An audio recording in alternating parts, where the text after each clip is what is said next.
नमस्कार दोस्तों, स्वागत है आप सभी का आपके अपने YouTube channel GK search engine पर। तो दोस्तों, आज के इस वीडियो में हम बात करेंगे आरपीएससी ईओआरओ एग्ज़ाम से रिलेटेड महत्वपूर्ण प्रश्नोत्तरी की। तो यह वीडियो रहेगा, इसमें 15 क्वेश्चन है वो राजस्थान नगर पालिका अधिनियम 2009 से रिलेटेड होंगे और 5 क्वेश्चन है वो शहरी क्षेत्रों की योजनाओं से संबंधित होंगे। यानी 20 टोटल क्वेश्चन है। ये व्याख्या सहित महत्वपूर्ण प्रश्नोत्तरी है जो पहले हमारी चल रही थी सीरीज, उसी की कंटिन्यू में ये नई सीरीज शुरू की गई है। तो चलिए शुरू करते हैं। पहला क्वेश्चन है राजस्थान नगर पालिका अधिनियम 2009 से रिलेटेड, तो वहीं से कंटिन्यू है। मकानों पर ब्रैकेट इत्यादि लगाना किसका कर्तव्य होता है? तो मकानों पर ब्रैकेट इत्यादि लगाना ये नगर पालिका का कर्तव्य होता है, यानी कि ए ऑप्शन यहाँ पर बिल्कुल सही है। और ये दिया गया है राजस्थान नगर पालिका अधिनियम 2009 की धारा 239 के अंतर्गत। आइए जानते हैं महत्वपूर्ण तथ्य। तो धारा 239, जिसमें मकानों पर ब्रैकेट इत्यादि लगाना, नगर पालिका अपने क्षेत्र में किसी भी भवन के बाहर तेल या गैस से जलाए जाने वाले लैंपों, बिजली या अन्यथा जलाई जाने वाली बत्तियों के लिए, टेलीग्राफ के तारों या टेलीफोन के तारों के लिए या अन्य किसी प्रयोजन के लिए आवश्यक होने पर ब्रैकेट तथा जल संक्रमण तथा मल नालियों के लिए पाइप है वो बना सकेगी। नेक्स्ट है, मार्गों के नाम रखना और मकानों का संख्यांकन करना किस धारा के अनुसार होगा?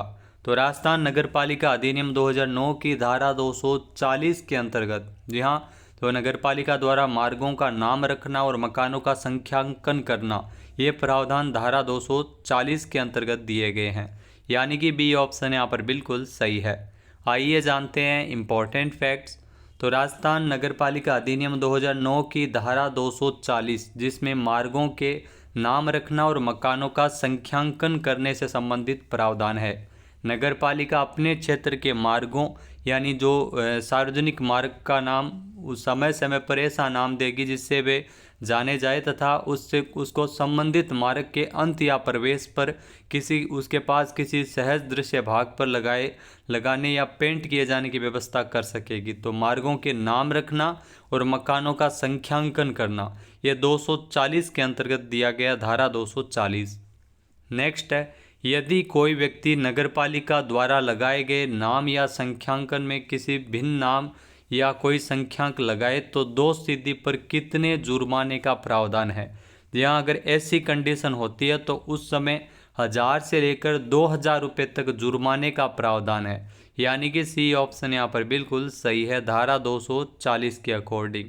आइए जानते हैं इम्पोर्टेंट फैक्ट्स। तो राजस्थान नगर पालिका अधिनियम 2009, जिसकी धारा 240 के अनुसार नगर पालिका अपने क्षेत्र में स्थित भवन का समय समय पर संख्यांकन, यानी उसे नाम देगी, उसका नंबर निर्धारित करेगी और भवन के सामने जो नंबर प्लेट है वो लगाई जाएगी। प्लेट लगाने का खर्चा स्वयं भवन स्वामी के द्वारा वहन किया जाएगा और उक्त प्लेट या नामकरण को यदि किसी व्यक्ति के द्वारा नुकसान पहुंचाया जाता है या नाम या संख्यांकन से भिन्न कोई नया संख्यांक लगाया जाता है तो ऐसे में दोष सिद्धि पर 1000 से लेकर 2000 रुपये अधिकतम जुर्माने का प्रावधान इसमें किया गया है। नेक्स्ट है, अग्निशमन दल की स्थापना और उसका रखरखाव कौन करता है?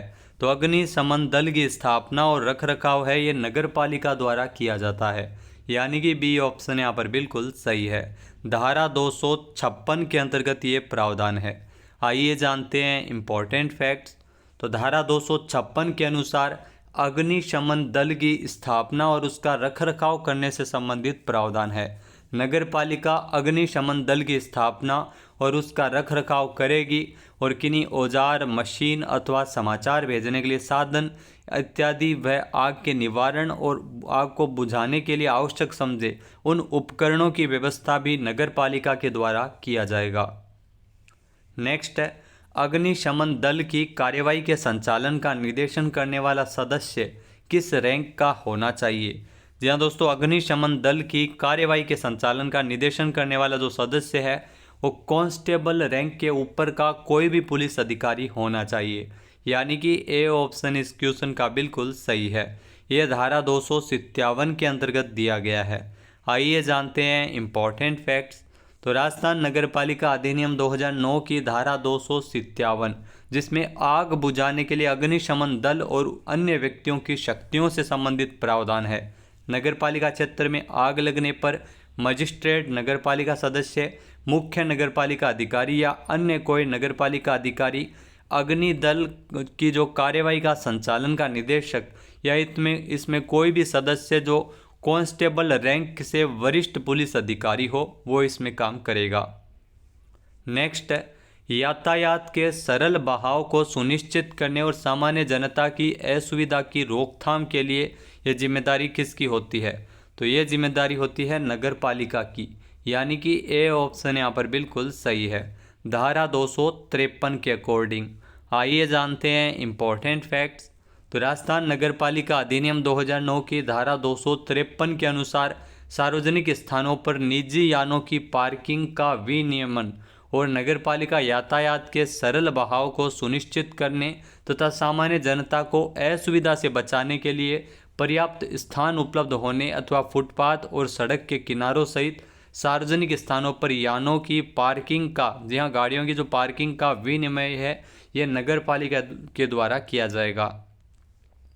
नेक्स्ट क्वेश्चन है, असुमेलित विकल्प का चयन कीजिए। इसमें 4 विकल्प है जिसमें असुमेलित विकल्प का चयन करना है। पहला है कि धारा 253 अग्नि की रोकथाम के लिए व्यवस्था, यहाँ पर यह गलत है क्योंकि अग्निशमन, जहाँ अग्नि की रोकथाम के लिए जो व्यवस्था है ये दिया गया धारा 255 में है, न कि 253 में, तो यहाँ पर ये कथन गलत है। दूसरा और पढ़ लेते हैं कि धारा 256 अग्निशमन दल की स्थापना और उसका रख रखाव, जहाँ अग्निशमन दल की स्थापना रख रखाव धारा 256 में दिया है, बिल्कुल सही है।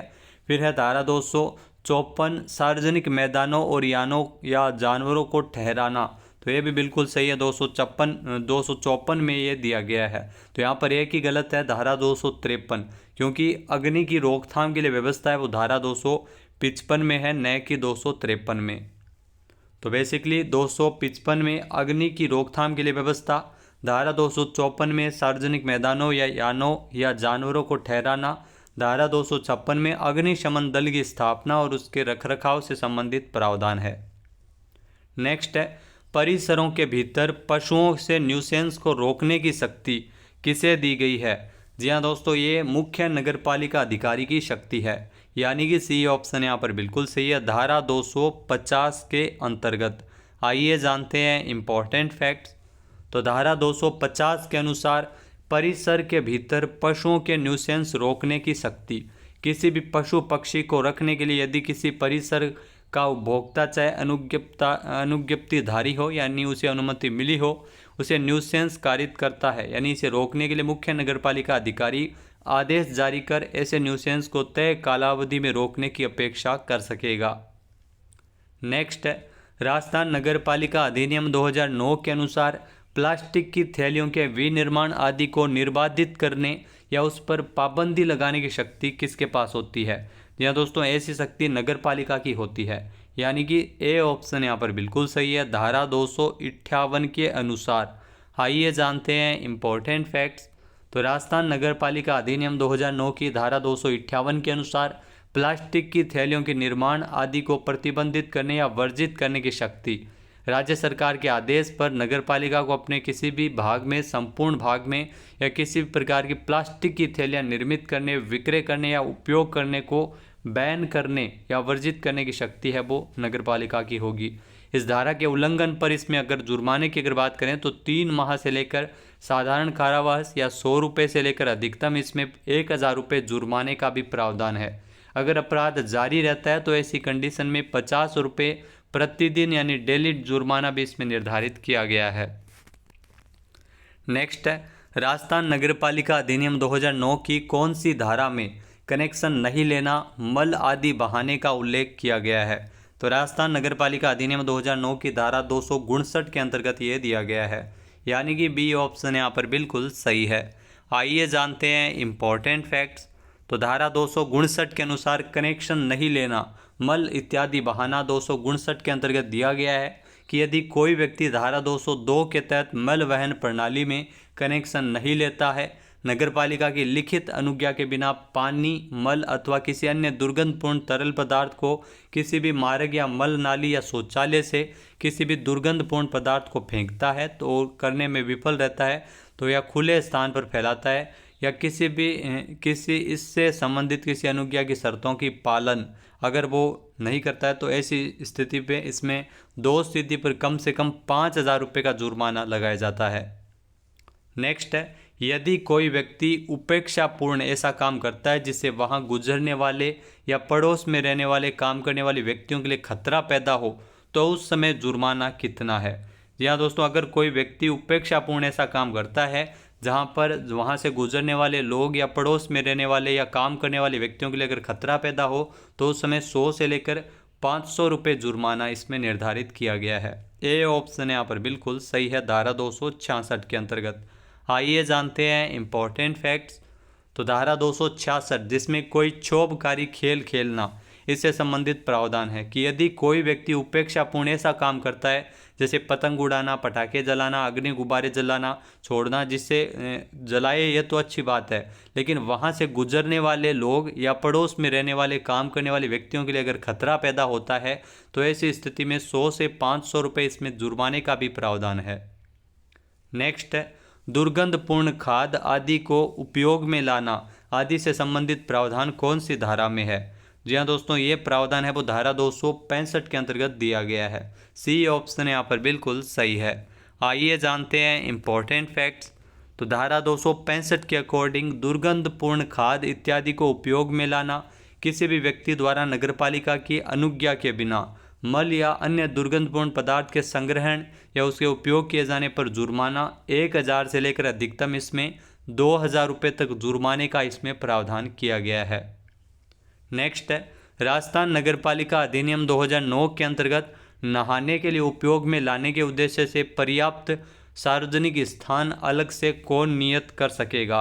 यहाँ दोस्तों ऐसी कंडीशन में जो सार्वजनिक स्थान है वो नगरपालिका के द्वारा नियत किए जाते हैं, यानी कि बी ऑप्शन यहाँ पर बिल्कुल सही है धारा 261 के अकॉर्डिंग। आइए जानते हैं इम्पोर्टेंट फैक्ट्स। तो धारा 261 जिसमें नहाने के स्थान से संबंधित प्रावधान है, जिसमें प्रत्येक नगरपालिका नहाने के प्रयोजनार्थ सार्वजनिक स्थान नियत कर निवासियों को नहाने के लिए पर्याप्त संख्या में स्नानागार, जल प्रवाह आदि की व्यवस्था करेगी। जानवरों अथवा कपड़े धोने के लिए और निवासियों के लिए स्वास्थ्य, सफाई आदि को ध्यान में रखते हुए स्थान और जल प्रवाह नियत कर सकेगी।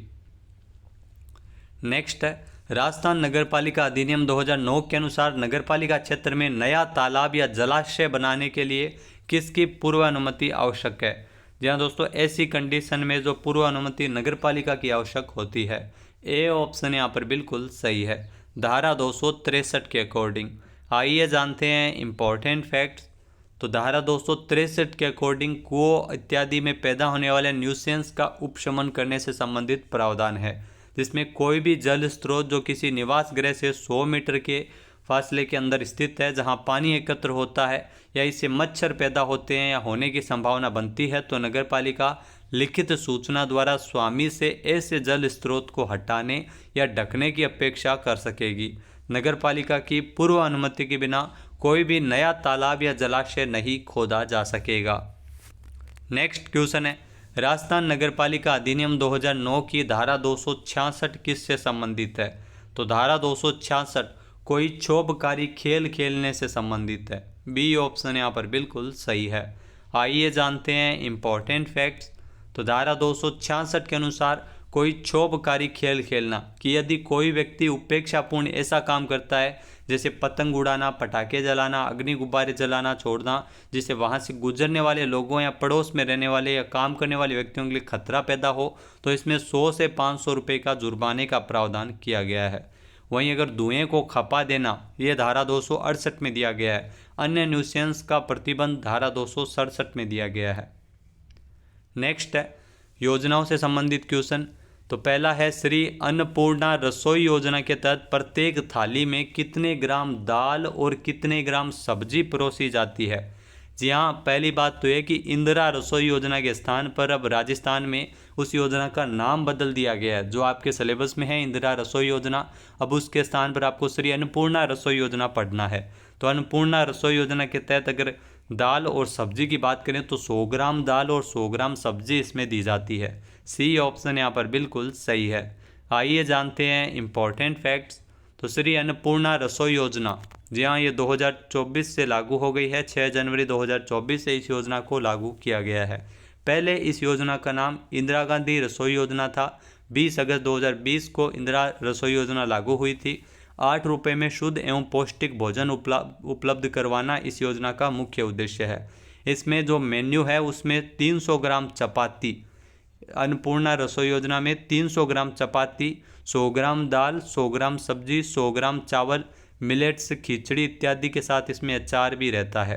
यानी टोटल थाली का कुल वजन है वो 600 ग्राम निर्धारित किया गया है, जो कि पहले इंदिरा रसोई योजना में 450 ग्राम था। नेक्स्ट है, निम्नलिखित में से हृदय योजना का पूरा नाम क्या है? जी हाँ दोस्तों, हृदय योजना, इसका पूरा नाम है राष्ट्रीय विरासत शहर विकास और वृद्धि विस्तार योजना। बी ऑप्शन यहाँ पर बिल्कुल सही है। आइए जानते हैं इम्पोर्टेंट फैक्ट्स। तो हृदय योजना का पूरा नाम है national heritage city development and augmentation योजना, यानी राष्ट्रीय विरासत शहर विकास और वृद्धि विस्तार योजना। इसकी शुरुआत 21 जनवरी 2015 को हुई थी। योजना की समाप्ति 31 मार्च 2019 को हो चुकी है। मुख्य उद्देश्य विरासत शहरों के एकीकृत, समावेशी और सतत विकास के लिए इस योजना को लाया गया था। योजना में भारत के ध्यान रखना 12 शहर शामिल है। बहुत बार ये क्वेश्चन आपसे डेफिनेटली पूछा जाएगा, राजस्थान का कौन सा है? तो इसमें राजस्थान का अजमेर शहर है, वो 12 शहरों में शामिल है। नेक्स्ट है, स्वच्छ भारत मिशन शहरी कब प्रारंभ किया गया था? तो स्वच्छ भारत मिशन शहरी 2 अक्टूबर 2014 को शुरू हुआ था, यानी कि ए ऑप्शन यहाँ पर बिल्कुल सही है। इसका जो मंत्रालय है वो आवासन एवं शहरी कार्य मंत्रालय है। 2 अक्टूबर 2014 को स्वच्छ भारत मिशन शहरी शुरू किया गया। आइए जानते हैं इम्पोर्टेंट फैक्ट्स। तो स्वच्छ भारत मिशन शहरी, इसकी शुरुआत 2 अक्टूबर 2014 से हुई थी। आवासन एवं शहरी कार्य मंत्रालय के संचालन में इस योजना का संचालन किया जा रहा है। इसमें केंद्र और राज्य की हिस्सेदारी 60-40 है, यानी 40% हिस्सेदारी केंद्र सरकार की, 60% केंद्र सरकार की और 40% राज्य सरकार की है। वहीं उत्तरी पूर्वी राज्य हिमाचल प्रदेश, उत्तराखंड और जम्मू कश्मीर के मामले में ये रेशियो 90 और 10 है। नेक्स्ट है, PMAYU का पूरा नाम क्या है? जी हाँ, PMAYU का पूरा नाम है प्रधानमंत्री आवास योजना शहरी। प्रधानमंत्री आवास योजना अर्बन इस योजना का पूरा नाम है, यानी कि बी ऑप्शन यहाँ पर बिल्कुल सही है। आइए जानते हैं इम्पोर्टेंट फैक्ट्स।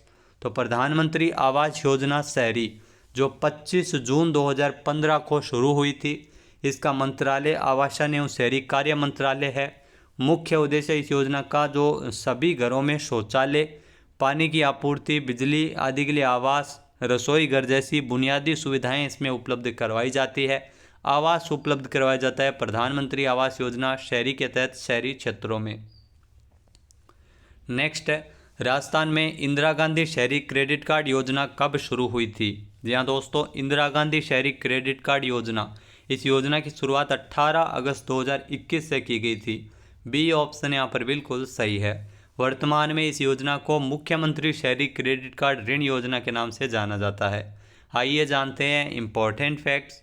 तो इंदिरा गांधी शहरी क्रेडिट कार्ड योजना 18 अगस्त 2021 से शुरू हुई थी। वर्तमान में इसका नया नाम है मुख्यमंत्री शहरी क्रेडिट कार्ड ऋण योजना। इसमें आयु सीमा 18 से 60 वर्ष है और 50,000 रुपये का ब्याज मुक्त ऋण इसमें उपलब्ध करवाया जाता है। इस योजना का उद्देश्य स्ट्रीट वेंडर्स, अनौपचारिक क्षेत्र में आवश्यक सेवाएं उपलब्ध करवाने वाले लोग जैसे हेयर ड्रेसर, रिक्शा वाला, कुम्हार, खाती, मोची, मिस्त्री, दर्जी, धोबी, रंग पेंट करने वाले, नल बिजली की मरम्मत करने वाले, प्लम्बर इत्यादि को आर्थिक रूप से संबल प्रदान किया जाता है। 50,000 रुपये का ब्याज मुक्त ऋण उपलब्ध करवाया जाता है। तो दोस्तों, ये थे महत्वपूर्ण 20 क्वेश्चन। तो आज का जो सवाल है जिसमें हमने आपको एक अध्याय पूछा है कि राजस्थान नगर पालिका अधिनियम 2009 में अध्याय 12 में क्या प्रावधान है। एक बार फिर से सुनिएगा, राजस्थान नगर पालिका अधिनियम 2009 के अध्याय 12 में क्या प्रावधान है। इसका सही आंसर आपको कमेंट करके देना है कि कौन कौन सी धारा अध्याय 12 में है और इसमें विषय क्या है अध्याय 12 का। जय हिंद, जय भारत, जय राजस्थान।